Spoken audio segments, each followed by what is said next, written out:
भीमसेन थापा चाहिँ त्यतिखेरको नेपालको पहिलो प्रधानमन्त्री हो। हामी सबैले सुन्या यो भीमसेन थापा नेपालको पहिलो प्रधानमन्त्री। अनि अर्को नाम भनेको राणा शासनको सुरुवात गर्ने व्यक्ति जङ्गबहादुर राणा। राणा शासनको सुरुवात गर्ने व्यक्ति जङ्गबहादुर राणा होइन। अनि त्यसपछि अर्को व्यक्ति सम्झनु पर्ने भनेको माधवर सिंह। म व्याकरण भनिरहेको छु तिमीहरूलाई। यो माधवर सिंह यो चाहिँ अब यहाँ के हुन्छ भने यो राज्य लक्ष्मीले चाहिँ आफ्नो छोरालाई सत्ता दिन चाहन्छ होइन। अनि त्यसपछि यो राजेन्द्रको जेठो छोरा सुरेन्द्र पनि छ। अनि यहाँ के हुन्छ भने भीमसेन थापा त पहिलो प्रधानमन्त्री हो। यो माधव सिंह भन्ने व्यक्ति चाहिँ को हो भने यो भीमसेन थापाको नाति माधव सिंह भनेको भीमसेन थापाको नाति हो। अनि जङ्गबहादुर राणा चाहिँ यो माधव सिंहको भान्जा हो। अर्थात् यो माधव सिंह चाहिँ जङ्गबहादुर राणाको के हो मामा हो होइन। अनि यहाँ के हुन्छ भने अब यही क्रममा के हुन्छ भने एक दिन चाहिँ राजेन्द्र चाहिँ एक दिन चाहिँ जङ्गल शिकार खेल्न जान्छ। अनि त्यहाँ शिकार खेल्न जाँदाखेरि के हुन्छ भने जङ्गलमा शिकार खेल्दै जाने क्रममा त्यो सँगै यो जङ्गबहादुर राणा पनि जान्छ। जङ्गबहादुर राणा त्यतिखेर सत्तामा आएको थिएन। त्यतिखेर सत्तामा भन्दा पनि दरबारमा आएको थिएन। त्यो जङ्गबहादुर राणा पनि त्यो राजा राजेन्द्रसँगै शिकार खेल्न गएको बेला त्यो सँगै निस्किन्छ। अनि त्यहाँ निस्किने बेला चाहिँ जङ्गलमा गइसकेपछि जङ्गबहादुर राणा चाहिँ सानैदेखि एकदम चतुर किसिमको थियो कि एकदमै बलियो अनि चतुर किसिमको थियो। जसले गर्दा यसले चाहिँ जङ्गलमा पुगेपछि के गर्छ भने जस्तै हात्तीसँग लड्ने होइन, बाघसँग लड्ने, हात्तीमा चढ्ने, रुखबाट हाम फाल्ने होइन, त्यस्ता विभिन्न किसिमका क्रियाकलापहरू गर्छ। जसले गर्दा राजा राजेन्द्रको मन खान्छ त्यसले होइन। यसले त हाम्रो सिपाही बनायो भने राम्रै काम गर्छ रक्षाको लागि भन्ने तरिकाले राजा राजेन्द्रले गर्नुपर्छ। अनि राजा राजेन्द्रले जङ्गबहादुर राणालाई दरबारमा लिएर राख्छ पहिलोपटक। अनि त्यसपछि दरबारमै राख्छ होइन राजेन्द्रले जङ्गबहादुर राणालाई। अनि त्यसपछि राखेपछि जङ्गबहादुर राणा चाहिँ कस्तो स्वभावको थियो भने जङ्गबहादुर राणा चाहिँ अलि अलगै स्वभावको थियो कि विपरीत लिङ्ग अर्थात् केटीप्रति चाहिँ आकर्षित हुने त्यस्तो टाइपको थियो। अनि त्यसले चाहिँ के गर्यो भने यो जङ्गबहादुर राणाले चाहिँ राजा राजेन्द्रकी छोरी त्यसलाई चाहिँ एक दिन समातिसकेपछि त्यहाँ अब राजदरबारमा पुरै तहका मान्छेहरू होइन। अनि त्यहाँ समातिसकेपछि के भयो भने अब ऊ त जङ्गबहादुर राणा त पहिलोपटक दरबारमा गएको थियो। अब त्यसको नराम्रो काम त गरिसक्यो। अब उसले चाहिँ कसलाई सम्झायो भने माधव सिंहलाई के भन्यो भने गएर मामा तपाईँ अब मेरो मामा हो, अब मैले त यस्तो गल्ती मेरो हातबाट भइहाल्यो, अब मलाई सहयोग गर्नु पऱ्यो तपाईँले भनेर माधव सिंहलाई जङ्गबहादुर राणाले आफ्नो मामालाई गएर अर्थात् भन्छ। अनि त्यसपछि माधव सिंहले चाहिँ के भन्छ भने हेर भन्छ राजनीतिमा मामा भन्छ भन्ने हुँदैन, हामीले राजनीतिमा मामा भन्दा भन्ने बिर्सिनुपर्छ। त्यसैले म अहिले तपाईँलाई सहयोग गर्न सक्दिनँ भन्छ माधव सिंहले जङ्गबहादुर राणा। अनि जङ्गबहादुर राणा चाहिँ त्यहीबाट आफै रिसाएर जङ्गिएर फर्काउँछ। अनि फर्किसकेपछि के हुन्छ भने आफैले यो जङ्गबहादुर राणाले चाहिँ राजा राजेन्द्रबाट माफी माग्छ। अनि राजा राजेन्द्रले पनि त्यसलाई माफी दिन्छ होइन। अनि माफी दिइसकेपछि अनि त्यसपछि राजा राजेन्द्रले पनि माफी दिइसकेपछि यो माधव सिंह चाहिँ कस्तो व्यक्ति थियो भने राजा राजेन्द्रले पनि खासै मन पराउँदैन थियो कि माधव सिंहलाई चाहिँ आफ्नै तरिकाले हिँड्ने त्यस्तो टाइपको थियो। अनि राज्य लक्ष्मी चाहिँ यसलाई सत्ता दिन वा प्रधानमन्त्री बनाउनु वा राजा बनाउनु चाहन्थे होइन। अनि त्यसपछि चाहिँ यो माधव सिंह चाहिँ राजा राजेन्द्रसँग पनि खासै बोलचाल नहुने त्यस्तै आफ्नै तरिकाले हिँड्ने त्यस्तो टाइपको थियो। प्रधानमन्त्री भए तापनि त्यस्तो थियो।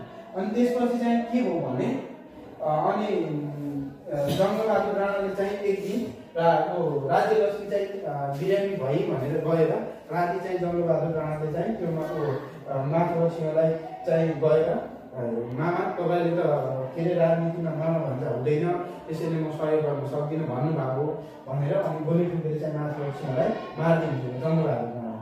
अनि त्यसपछि के हुन्छ भने अब त्यसपछि त्यहाँनिर त्यो मारिसकेपछि अब प्रधानमन्त्री त जङ्गबहादुर राणाले मार्यो। अब के हुन्छ भने यो राजा के अरे राजेन्द्रले चाहिँ के भन्छ भने यो माधव सिंहभन्दा पहिला चाहिँ प्रधानमन्त्री फतेजङ भन्ने भएको थियो माधव सिंहभन्दा पहिला प्रधानमन्त्री योभन्दा अघिल्लो पालो योभन्दा अगाडि चाहिँ प्रधानमन्त्री यो फतेजङ भन्ने भएको थियो। अनि राजा राजेन्द्रले चाहिँ के भन्छ भने यो फतेजङ चाहिँ बिचमा कसरी माधव सिंह प्रधानमन्त्री भएको थियो भने यसलाई हटाएर अनि यो भागेर इन्डिया गएको थियो फतेजङ अनि त्यसैले माधव सिंह प्रधानमन्त्री भएको थियो। अनि यसलाई मानिसकेपछि राजा राजेन्द्रले चाहिँ के भन्छ भने यही मान्छेलाई इन्डियाबाट ल्याएर प्रधानमन्त्री बनाउनु पर्छ भन्छ हैन। अनि यहाँनिर एकजना एउटा खडा व्यक्ति आउँछ निस्किन्छ अनि त्यसको नाम हो गगन सिंह। अनि यहाँनिर यो गगन सिंह भन्ने व्यक्ति चाहिँ कस्तो हुन्छ भने यो राज्यलक्ष्मी र गगन सिंहको अनैतिक सम्बन्ध हुन्छ यो दुईटाले एउटाले एउटालाई मन पराउने खासमा यो रानी हो यो राजा राजेन्द्र के भने यसले श्रीमती हो नि त अनि भए तापनि यो राज्यलक्ष्मी चाहिँ यसलाई मन पराउने अनैतिक सम्बन्ध थियो तिनीहरूको जसले गर्दा चाहिँ राजा राजेन्द्रले फतेजङलाई भारतबाट ल्याएर त्यसलाई प्रधानमन्त्री बनाउने भन्छ। तर यो के अरे राज्यलक्ष्मीले चाहिँ के भन्छ भने होइन गगन सिंहलाई प्रधानमन्त्री बनाउनु पर्छ भनेर राज्यलक्ष्मीले भन्छ।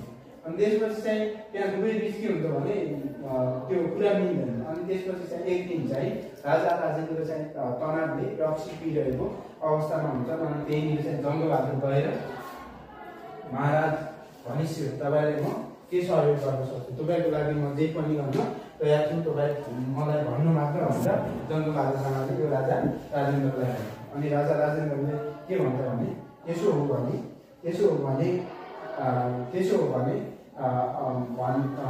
यो राजा राज्यलक्ष्मी र गगन सिंहको अनैतिक सम्बन्धबारे पुरै यो राजेन्द्रलाई पनि थाहा थियो कि त्यसो हो भने मैले यसरी चाहिँ फतेजङ शाहलाई प्रधानमन्त्री बनाउन चाहेको तर गगन सिंहलाई राज्यलक्ष्मीले भन्छ त्यसैले गगन सिंहलाई मान्नु पर्यो भनेर भन्छ। अनि त्यसपछि गगन सिंहलाई चाहिँ जङ्गबहादुर राणाले आफ्नो सिपाही लाल झा भन्ने व्यक्तिबाट गोली हानेर मार्न लगाउँछ हत्या गर्न लगाउँछ। अनि त्यहाँ चाहिँ पुरै तलका मचिन्छ किनकि यहाँ कसरी तलका मचिन्छ भने यो लाल झा गगन सिंहको एकमात्र छोरा उज्जिर सिंह भन्ने हुन्छ यसले चाहिँ के गर्छ भने गगन सिंहलाई चाहिँ मार्यो भनेर राज्यलक्ष्मी शाहलाई भन्छ यो गगन सिंहलाई चाहिँ मारिसक्यो भनेर राज्यलक्ष्मीले भन्छ। अनि राज्यलक्ष्मी चाहिँ कसले मार्यो मेरो प्यारो मान्छेलाई मेरो प्रिय मान्छेलाई कसले मार्यो भन्दा त्यहाँ चाहिँ उसले चाहिँ सोधखोज गर्छ। अनि त्यसपछि चाहिँ ऊ चाहिँ पुरै तनावमा हुन्छ किनकि उसले मन पराएको मान्छे अनैतिक सम्बन्ध थियो कि रुटिजाको। अनि त्यसपछि चाहिँ त्यहाँ पुरै हुन्छ होइन। अनि त्यसपछि चाहिँ त्यहाँ त्यस्तो राज्यलक्ष्मी चाहिँ त्यसरी तनावमा परिसकेपछि एक दिन चाहिँ के हुन्छ भने यसलाई मारेको चाहिँ विक्रम सम्वत 1903 भाद्र 31 गते हो कि भाद्र 31 गते त्यो गगन सिंहलाई मार्यो। अनि त्यसपछि चाहिँ यहाँबाट के हुन्छ भने अब यसरी मारिसकेपछि यो राज्यलक्ष्मीले चाहिँ के भन्छ भने मेरो गगनलाई मार्ने को त्यसलाई चाहिँ म खोजेर पत्ता लगाउनु पर्छ भनेर एक दिन चाहिँ कोत भन्ने ठाउँमा चाहिँ सबैलाई बोलाउँछ। अनि बोलाइसकेपछि चाहिँ कुन दिन बोलाउँछ भने त्यो 31 गते मारेको विक्रम सम्वत 1903 असोज 2 गते चाहिँ त्यो राज्यलक्ष्मीले चाहिँ सबै आफ्ना भारदारहरू तिनीहरूलाई चाहिँ राज्यलक्ष्मीले चाहिँ त्यो कोत भन्ने ठाउँमा बोलाउँछ। अनि त्यहाँ बोलाउँदाखेरि एकजना आफ्ना अभिमान सिंह भन्ने आफ्ना सुरक्षालाई रक्षाकर्मीलाई अभिमान सिंह भन्ने व्यक्तिलाई चाहिँ त्यसले भन्छ उनले राज्यलक्ष्मी चाहिँ हेर अभिमान सिंह मलाई मारेको चाहिँ एकजना व्यक्तिप्रति आशंका गरेर त्यो तिमीले चाहिँ त्यो व्यक्तिलाई मार भनेर त्यो अभिमान सिंह भन्नेलाई राज्यलक्ष्मीले भन्छ। तर त्यो व्यक्तिले चाहिँ त्यो मान्छेलाई मार्न चाहदैन। अनि त्यही बेला अब जङ्गबहादुरले त फाइदा उठाउनु थियो यहाँ राजा राजेन्द्रलाई फकाइसक्यो उसलाई गगन सिंहलाई मारेर अब राजा राजेन्द्रले त अब यहाँ राज्यलक्ष्मीलाई पनि फकाउनु पर्ने थियो त्यहाँ फकाएर दुवैको भावनालाई जितेर आफू अगाडि बढ्नु पर्ने थियो होइन। अनि त्यो अवसर पायो ठ्याक्क त्यसले चाहिँ यो राज्यलक्ष्मीले चाहिँ ऊ सँग लागेको व्यक्तिलाई मार भनेपछि उसले अभिमान सिंहले नमारेपछि जङ्गबहादुर राणा आएर त्यहाँ चाहिँ उसले चाहिँ त्यो राजेन्द्र लक्ष्मी अनि त्यहाँ सबै आफ्ना प्रतिरक्षा गर्ने सबै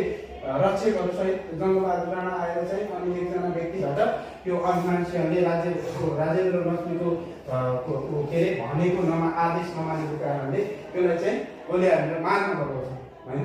अनि मार्न लगाइसकेपछि त्यहाँ चाहिँ लगभग धेरैजना 300-400 जनाको एकैचोटि रगतको खोला बग्छ त्यहाँ सबैजना। अब राजेन्द्र लक्ष्मी त अगाडिदेखि नै त्यहाँ के अरे प्लान बनाएर यो गमन सिंहलाई मार्नेदेखि नै प्लान बनाएर उनले चाहिँ अब त्यहाँ के अरे राज्य लक्ष्मीलाई पनि पछि पार्छु अनि राजेन्द्रलाई पनि पछि पार्छु भनेर त्यो सोच बनाएको थियो। त्यही बेला चाहिँ अब मेरो बललाई मार्नेको हो त्यसको बारेमा छानबिन गर्छु भनेर राज्य लक्ष्मी त त्यो ठाउँमा सबैलाई भेला गरायो। त्यो ठाउँमा भेला गर्दाखेरि जङ्गबहादुर त खुसी थियो किनकि त्यहाँ उसले चाहिँ अरू चाहिँ सामान्य तरिकाले यहाँ जङ्गबहादुर चाहिँ आफ्ना प्रतिरक्षा हात हतियार सबै लिएर गएको थियो त्यहाँ वरिपरि चाहिँ। अनि त्यसपछि चाहिँ त्यहाँ घटना ठुलो भयो। त्यो पहिलो व्यक्ति मारिसकेपछि लगभग 300-400 जनाको रगतको खोला भयो। अनि त्यसपछि त्यहाँ 300-400 जना मरे होइन। त्यसलाई नै कोत पर्व भनिन्छ नेपालको इतिहासमा, त्यसलाई नै कोत पर्व भनिन्छ। अनि कोत पर्व भनिन्छ यो चाहिँ त्यही 1903 असोज 2 गते भएको थियो। अनि त्यसको घटना घटाइसकेपछि अनि राजा राजेन्द्रले चाहिँ उनलाई के अरे जङ्गबहादुर राणालाई स्याबासी दिन्छ। स्याबास तपाईँले तिमीले राम्रो काम गर्यो होइन, त्यो सबैलाई मार्यो, भगवान सिंहलाई पनि मार्यो होइन, राम्रो काम गर्यो भनेर के अरे राजेन्द्रले जङ्गबहादुर राणालाई स्याबासी दिन्छ। र राजा राजेन्द्रले आफ्नो छोरा जेठी रानीपट्टिको छोरा सुरेन्द्रको रक्षकको रूपमा यो जङ्गबहादुर राणालाई नियुक्ति गर्छ। त्यो कुरा अब राज्यलक्ष्मीलाई मन पर्दैन होइन, किनकि राज्यलक्ष्मीले त आफ्नो छोरालाई आफूपट्टिको कामी छोरालाई राजा बनाउन चाहन्थ्यो होइन। तर राजेन्द्रले त जङ्गबहादुरलाई सुरेन्द्रको रक्षक बनायो। त्यो कुरा राज्यलक्ष्मीलाई मन परेन। अनि मन नपरिसकेपछि एक दिन बोलाएर यो जङ्गबहादुर राणालाई राज्यलक्ष्मीले के भन्यो भने हेर जङ्गबहादुर राणा तिमीले यदि त्यस्तो गर्यौ भने तिमी पनि रहने छैनौ भनेर एउटा चेतावनी जस्तो राज्यलक्ष्मीले यो जङ्गबहादुर राणालाई दिन्छ। अनि जङ्गबहादुर राणाले त्यसपछि के हुन्छ भने त्यही बेला चाहिँ यो राज्यलक्ष्मीले एउटा प्लान बनाउँछ। त्यसले कस्तो प्लान बनाउँछ भने सबैजनालाई एउटा भण्डार भन्ने ठाउँमा बोलाउने, सबैजनालाई एउटा भण्डार भन्ने ठाउँमा बोलाउने, अनि त्यहाँ भोज खुवाउने होइन। अनि त्यहाँ भोज खुवाइसकेपछि अनि त्यो त्यही बेला त्यो जङ्गबहादुर राणालाई पनि बोलाउने, अनि जङ्गबहादुर राणाको खानामा विष हाल्ने अनि त्यसलाई मार्ने भनेर त्यो उसले राज्यलक्ष्मीले प्लान बनाउँछ।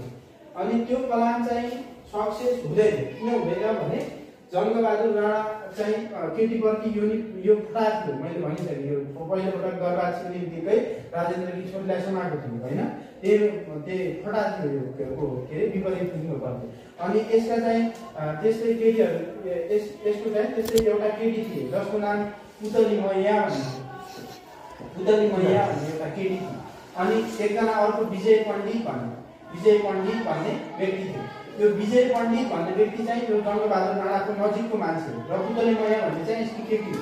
अब यो पुतली मैयाले चाहिँ विजय पण्डितलाई के भन्यो भने जङ्गबहादुर राणालाई राज्यलक्ष्मीले मार्ने प्लान बनाएको छ भनेर यो पुतली मैयाले विजय पण्डितलाई भन्छ। अनि विजय पण्डितले चाहिँ जङ्गबहादुर राणालाई चाहिँ तपाईँलाई चाहिँ राज्यलक्ष्मीले मार्ने प्लान बनाएको छ भनेर जङ्गबहादुर राणालाई भन्छ। अनि जङ्गबहादुर राणालाई मार्न त्यति सजिलो छ भनेर त्यसले त्यहाँ भन्छ होइन। अनि त्यसपछि चाहिँ आफ्नो सबै रक्षकहरूलाई चिठी हानेर अनि बोलाउँछ होइन। त्यसपछि बोलाइसकेपछि सबै आफ्ना उसका रक्षकहरू त्यहाँ आउँछन्। आइसकेपछि उसले के भन्छ भने राज्यलक्ष्मी चाहिँ मलाई यसरी मार्ने प्लान बनाएको छ होइन।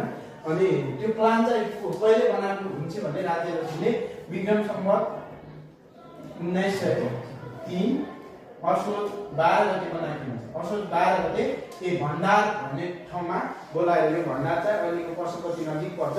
त्यो कोत पर्व भनेको दरबार साइडतिर पर्छ। कोत भन्ने ठाउँ चाहिँ यो भण्डार भन्ने पशुपति साइडतिर पर्छ। अनि यो ठाउँमा बोलाएर सबैलाई रिस्कुवाएर मार्ने, यो जङ्गबहादुर राणालाई रिस्कुवाएर मार्ने राज्यलक्ष्मीको प्लान यो त यो दुईजना सुराइसकेपछि जङ्गबहादुर राणाले थाहा पाइसक्यो। अनि त्यहाँ जङ्गबहादुर राणा आफ्ना रक्षक सहित जान्छ त्यो भण्डार भन्ने ठाउँमा। अनि गइसकेपछि त्यहाँ के हुन्छ भने त्यहाँ अब भण्डार भन्ने ठाउँमा गइसकेपछि जङ्गबहादुर राणाले त्यहाँ बस्ने परिवारका धेरैजनाहरूलाई के गर्छ त धेरैजनाहरूको हत्या गर्छ त्यो भण्डार पर्वमा। उसले त किनकि पहिला नै सुराकी पाएको, यदि सुराकी नपाएको भए त ऊ गएर त्यो खाना खान्थ्यो, खानामा बिस्मिल्लाह हुन्थ्यो, ऊ मर्थ्यो होइन। तर उसलाई त पहिला नै सुराकी दिएको हो भने तपाईँलाई यस्तो यस्तो गरिदिनु खानु। अनि त्यो थाहा पाएकोले जङ्गबहादुर राणा चाहिँ त्यहाँ आफ्नो के अरे रक्षकसहित गएको हुन्छ, हात हतियारसहित गएको हुन्छ। अनि त्यहाँ फाइट गर्छ। फाइट गरेर त्यहाँ बस्ने परिवारका धेरै मान्छेहरू के गर्छ त धेरै मान्छेहरूको हत्या हुन्छ, जसलाई नेपालको इतिहासमा के भनिन्छ भण्डारधार पर्व भनिन्छ। र यसलाई नै बस्नेत पर्व भनेर पनि भनिन्छ। बस्नेत पर्व भनेर पनि भनिन्छ। अनि त्यसपछि यो भइसकेपछि अब के हुन्छ भने यो भइसकेपछि अब सबैलाई मानिसक्यो होइन। बसेको भनेको त अब यहाँ राजा राजेन्द्र हो, राज्य लक्ष्मी हो। उनीहरूका त सबै रक्षक सबै त धेरै हदसम्म त सकिसक्यो नि त होइन। अनि त्यसपछि चाहिँ राजा राजेन्द्र डरले इन्डिया भाग्छ, भारत भाग्छ। राजा राजेन्द्र चाहिँ डरले भारत भाग्छ। अनि त्यसपछि राज्य लक्ष्मीलाई चाहिँ जङ्गबहादुर राणाले समातेर जेलमा हाल्छ। जङ्गबहादुर राणाले राज्य लक्ष्मीलाई समातेर जेलमा हाल्छ। राजेन्द्र भारत भाग्छ। अनि त्यसपछि चाहिँ जङ्गबहादुर राणा के हुन्छ, जङ्गबहादुर राणाको हातमा शासन आउँछ। जङ्गबहादुर राणा के हुन्छ प्रधानमन्त्री हुन्छ। यही बेला के हुन्छ राणा शासनको सुरुवात हुन्छ होइन। अनि राणा शासनको सुरुवात हुन्छ। खासमा यो जङ्गबहादुर राणाको नाम चाहिँ वीर नरसिंह हो। खासमा यो जङ्गबहादुर राणाको नाम वीर नरसिंह हो, जसको जन्म गोर्खामा भएको थियो होइन। यसका बुवाको नाम चाहिँ बाल नरसिंह हो होइन। अनि यसको जन्म चाहिँ गोर्खामा भएको। त्यसरी चाहिँ यो के राणा शासनको सुरुवात हुन्छ। अनि त्यसपछि चाहिँ अब के हुन्छ भने राणा शासनको सुरुवात भइसकेपछि अब 2007 सालको क्रान्ति र दिल्ली सम्झौता कसरी हुन्छ भने त्यसरी सुरु भएको एउटा निरङ्कुश तानाशाही स्वेच्छाचारी